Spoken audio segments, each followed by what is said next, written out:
ప్రపంచంలో అత్యంత వేగంగా పెరుగుతున్న ఆర్థిక వ్యవస్థ భారత్. ప్రపంచ వ్యాపార వృద్ధికి దోహదపడుతున్న అతిపెద్ద దేశాల్లో భారత్ 3వ స్థానంలో ఉంది.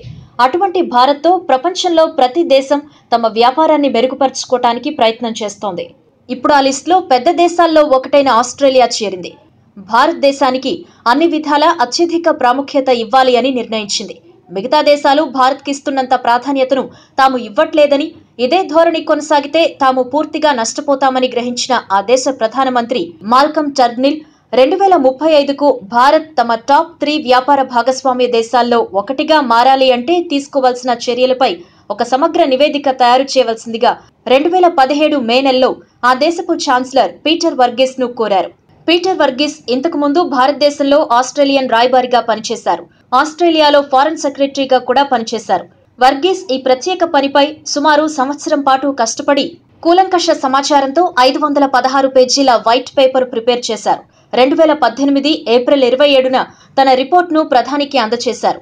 తమ లక్ష్యం సాధించాలి అంటే తాము ప్రధానంగా భారతదేశంలో 10 రాష్ట్రాల మీద ఒక 10 రంగాల మీద ప్రధాన ఫోకస్ పెట్టాలి అని ఆ రిపోర్ట్లో పీటర్ వర్గీస్ పేర్కొన్నారు.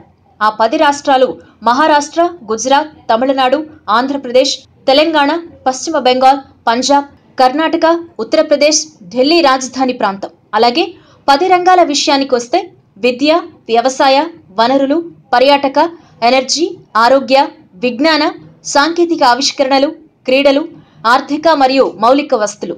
ఈ రంగాల్లో భారత్తో తమ వ్యాపారాన్ని మెరుగుపరుచుకోవటానికి అవకాశాలు ఉన్నాయని ఈ రిపోర్టు తేల్చింది. అయితే తాము ప్రాధాన్యత ఇవ్వాల్సిన 10 రాష్ట్రాలను ఒక్కొక్కటిగా విశ్లేషించినప్పుడు ఆంధ్రప్రదేశ్లో ఉన్న అవకాశాలని రాష్ట్ర ముఖ్యమంత్రి చంద్రబాబు నాయుడు రాష్ట్ర అభివృద్ధి కోసం చేస్తున్న కృషిని ప్రత్యేకంగా ప్రస్తావించింది ఈ రిపోర్ట్. ఆంధ్రప్రదేశ్ను అత్యంత బిజినెస్ ఫ్రెండ్లీ రాష్ట్రంగా అభివర్ణించింది. రాష్ట్రం అవలంబిస్తున్న సింగిల్ విండో క్లియరెన్స్ విధానం మిగతా రాష్ట్రాలకు ఆదర్శంగా మారిందని పేర్కొంది. ముఖ్యమంత్రి ప్రైవేట్ పెట్టుబడులపై పెడుతున్న ప్రత్యేక దృష్టి, Kia Motors, Isuzu, Hero Motors, Foxconn వంటి అంతర్జాతీయ వ్యాపార దిగ్గజాలు ఆంధ్రాకు రావటాన్ని ప్రస్తావించింది. విభజనతో ప్రధాన ఆదాయ వనరైన హైదరాబాద్ను కోల్పోయిన $4.4 బిలియన్ ఆర్థిక లోటుతో ఉన్న రాష్ట్రానికి ముఖ్యమంత్రి అయ్యి వ్యవసాయ, aqua, horticulture, IT, aerospace, defence, electronics, life sciences, technical, textiles, automobile, auto components రంగాల్లో టెక్నాలజీని, ఇన్నోవేషన్ను జోడించి ముందుకు వెళ్తున్న విధానాన్ని, సాధిస్తున్న ఫలితాలని వివరించింది.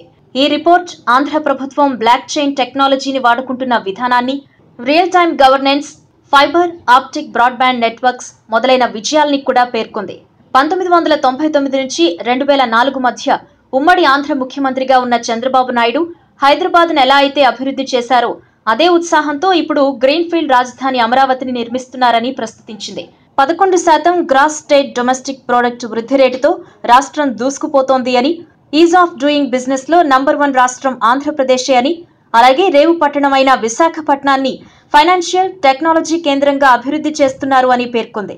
బయట దేశాలకు అర్థమవుతున్న నిజాలు రాష్ట్రంలో ప్రతిపక్షాలకి మాత్రం తలకెక్కట్లేదు.